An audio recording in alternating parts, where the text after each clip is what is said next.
এখন হুজুর যেহেতু এখানে বসে আছেন, আপনারা হুজুরের সামনে অনুরোধটা করে ফেলছেন যে আল্লামা সাঈদী গাইতে হবে। আজকেই আমার দুই পাশে দুইজন উস্তাদ, মারহাবা জোরে কোন।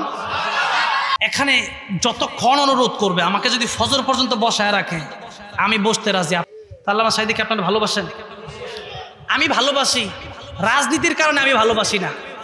কয়েকদিন আগে আমাকে একজন বললেন যে আপনি একটু আল্লামা সাঈদীর গজল গান। আমি বললাম আমি গিয়ে শোনাবো তার কাছে, তার আগে আপনাকে আমি একটা প্রশ্ন করতে চাই। আপনি আমার বলেন, আপনি তো এই অঙ্গনের লোক না, আপনি তো অন্য অঙ্গনের লোক, আপনি কেমনে বললেন? বলে রাজনীতি দেখা দলাদলি করে আমরা আল্লামা সাঈদীকে ভালোবাসি নাই। আল্লামা সাঈদী একজন কোরআনের পাখি ছিল, সেই কারণে আমরা আল্লামা সাঈদীকে ভালোবাসি। এই জন্য আমি তো কোনো দল করি না। আপনারা জানেন বাংলাদেশের ভিতরে, আপনারা যদি বিশ্বাস করেন, গিয়াসউদ্দিন তাহেরি সাহেবের সাথে আমার কথা হয়, এরপরে মুফতি আমির হামজা সাহেবের সাথে আমার কথা হয়, আব্দুল আমিন সাহেবের সাথেও কথা হয়, আব্দুর রহমান মাদানী সাহেবের সাথেও কথা হয়, এখন বাংলাদেশের সব গণ আলেমের সাথে আমার কথা হয়। আপনি আমারে ও সুন্নি, ও ওয়াহাবি, ও মাযহাবি, ও লা মাযহাবি এগুলা বইলে আমারে বাদ দিতে পারবেন না। আমি সবার প্রোগ্রামেই চাই। আপনি বলবেন সবার প্রোগ্রামে জানতে পারেন ওই কোন দলের, আপনি তো বুঝি না কিছু না। আমি চাচ্ছি আমি যতটুকু জানি কোরআন সুন্নাহর কথা, সেখানে যদি আমার বিরোধী কেউ থাকে, সেখানে কি আমি সেটা সত্যটা বইলা তারে আমার পক্ষে আন, ঠিক কিনা বলেন? এখন আমি ওয়াহাবিও, আমি সুন্নিও। কেন দেখেন, আমি একটা কথা বলি, আজকে তো এগুলো নিয়ে অনেক মারামারি। ওয়াহাব কার নাম? যেরকম কার নাম, একটা বিষয় পরিষ্কার করে দিয়ে যায়। আর সুন্নি মানে যারা সুন্নত মানে এদেরকে সুন্নি বলা হয়। ওয়াহাবি মানে আল্লাহর ওলি, আর সুন্নি মানে নবীওয়ালা। তে আল্লাহওয়ালা নবীওয়ালা দুইটাই তো আমরা হইতে চাই, যেরকম ঠিক কিনা? কিন্তু এখন সুন্নি নাম দিয়ে যদি সিরদি খুরার জিলাপি খুর হইয়া যায়, সুন্নি নাম দিয়ে যদি রাসূলের সুন্নত না মানি, তাহলে কি সুন্নি হওয়া সম্ভব? তো এখন আমার দেখবেন প্রায় লোকের সাথে সম্পর্ক আছে। এনায়েতুল্লাহ আব্বাসী সাহেবের সাথে আমার সম্পর্ক আছে, হাফিজুর রহমান সিদ্দিকী সাহেবের সাথে আমার সম্পর্ক আছে, আমির হামজা সাহেব, তাহেরি সাহেব, সবার সাথে আমরা চাই সবাই যেন এক স্টেজে যেন ওয়াজ করতে পারি। হচ্ছে তো কয়েকদিন আগে শ্রমণা পীর সাহেব হুজুর, রেজাউল করিম আবরার সাহেব, এরপরে আরো দেখলাম অনেকেই এক স্টেজে আলোচনা করতেছেন। হ্যাঁ, কোন দল যেন আমাদের ভিতরে না থাকে। দলাদলির কারণে আজকে এই দেশে ইসলাম কায়েম করা সম্ভব হচ্ছে না।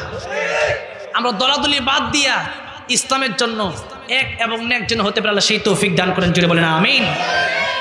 আর 5 মিনিট ধৈর্য ধরে বুঝতে পারবেন? কষ্ট হচ্ছে মনে হয়। আপনাদের কষ্ট হলে আমার লাভ। এতক্ষণ মাহফিল ছিল খালি, এখন তোর জায়গায় রাস্তাঘাট সব বেড়ে গেছে। পিছন দিকে তাকার দরকার নেই, এদিকেই তাকান। এখন তো বেড়ে গেছে, এখন তো মনে হইতেছে মাত্র আবার ওয়াজটা শুরু করি আর কি, ঠিক কিনা বলেন? ঠিক আছে, শুরু করার দরকার নেই, শেষ করে দেই। আল্লামা সাঈদী তুমি মরণী, শহীদ হয়েছ তুমি এটাই জানি। আল্লামা সাঈদী তুমি মরণী, শহীদ হয়েছ তুমি এটাই জানি। কারাগারে কাটালে 13টি বছর, বাতিল কেঁপেছে তোমায় দেখে থর থর, ঠিক না? কারাগারে কাটালে 13টি বছর, বাতিল কেঁপেছে তোমায় দেখে থর থর। তুমি যে ছিলে মোদের নয়নমণি, শহীদ হয়েছ তুমি এটাই জানি। আল্লামা সাঈদী তুমি মরণী, শহীদ হয়েছ তুমি এটাই জানি। দেখা তো হবে না আর এই জীবনে, দেখা হবে জান্নাতে ফুল বাগানে। দেখা তো হবে না আর এই জীবনে, দেখা হবে জান্নাতে ফুল বাগানে। এই আশা কবুল করো আল্লাহ তুমি, বলেন আমিন। এই আশা কবুল করো আল্লাহ তুমি, শহীদ হয়েছো তুমি এটাই জানি।